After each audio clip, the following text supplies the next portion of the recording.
to places that even I find a little bizarre.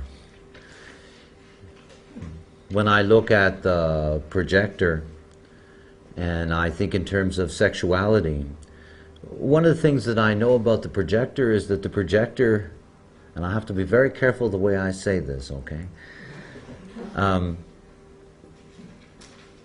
If we could get to a place where everybody was living out their nature and the hierarchy had its proper order, projectors would never give birth to children and would never make them. It's an odd thing, I know, but it's true. This is not what projectors are about.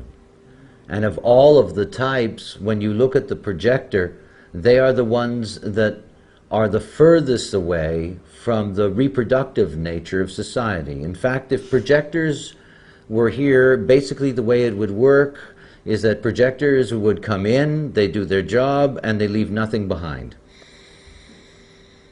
They leave no genetic material behind. Nothing.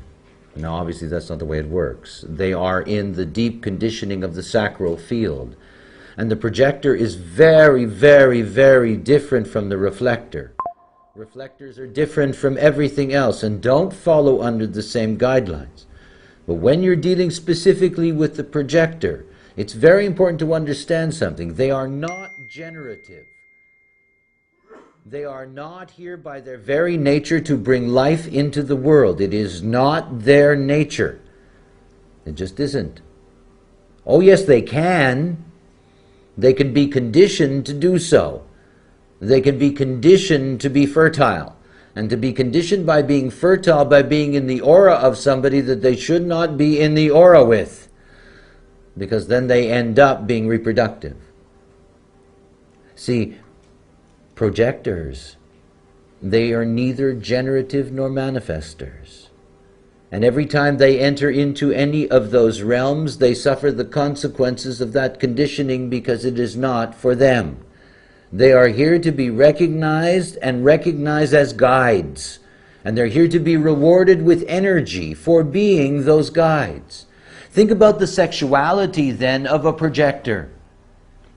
That projector only has one way of knowing whether or not a relationship is valuable, after all.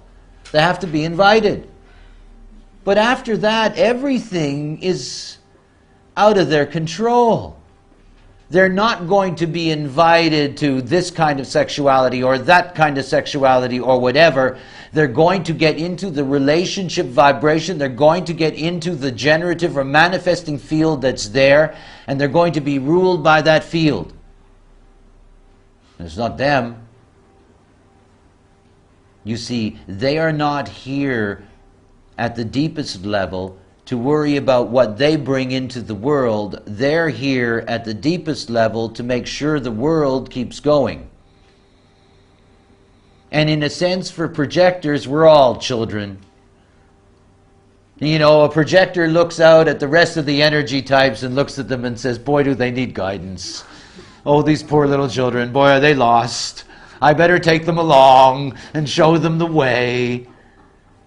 Because that's the real children of the projector. They see it in everyone because they see that the vast majority of energy types are just chaotic. Chaotic as lovers, chaotic as friends, chaotic as workers. You know, the projector gets this woo that comes in from these types and looks at them and says, calm down, dear. You know, calm down, it's okay. That's not an easy sex life if you don't enter into it clear. That's not an easy intimacy if you don't enter into it clear. It just isn't. It can be very painful. And remember that the projector can't get out so easy. They're not manifestors that slam the door. They're not generators waiting for the response to run out. So many projectors I know will stay in a relationship until it's obvious they're being invited to go. You know?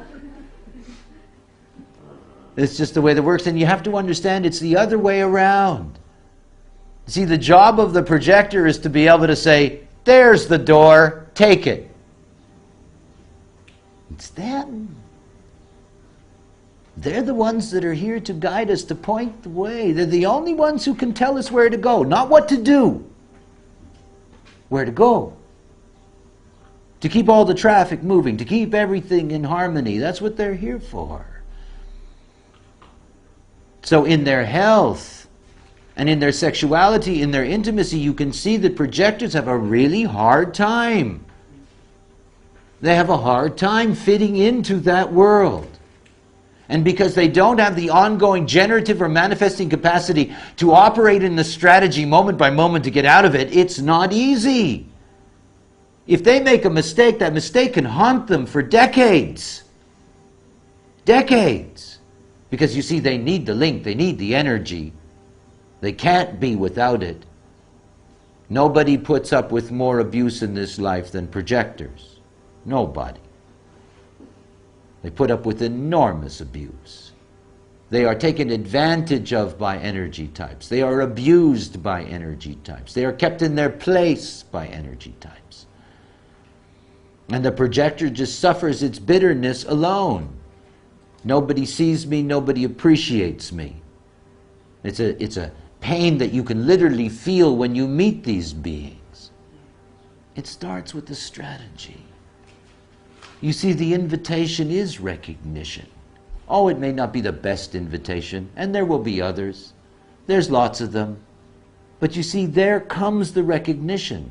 Somebody is seeing you, and as a projector, to be seen there is nothing more beautiful. And it's the great irony of projectors, you always notice them. You can't miss them. You know, they have white hair and wear overalls. You can't miss them. You know, they always stand out in a crowd. You can't miss them. They're there. Everybody notices a projector. Everybody. And there's the projector inside going, will anybody notice me? Will anybody see who I am? Yeah.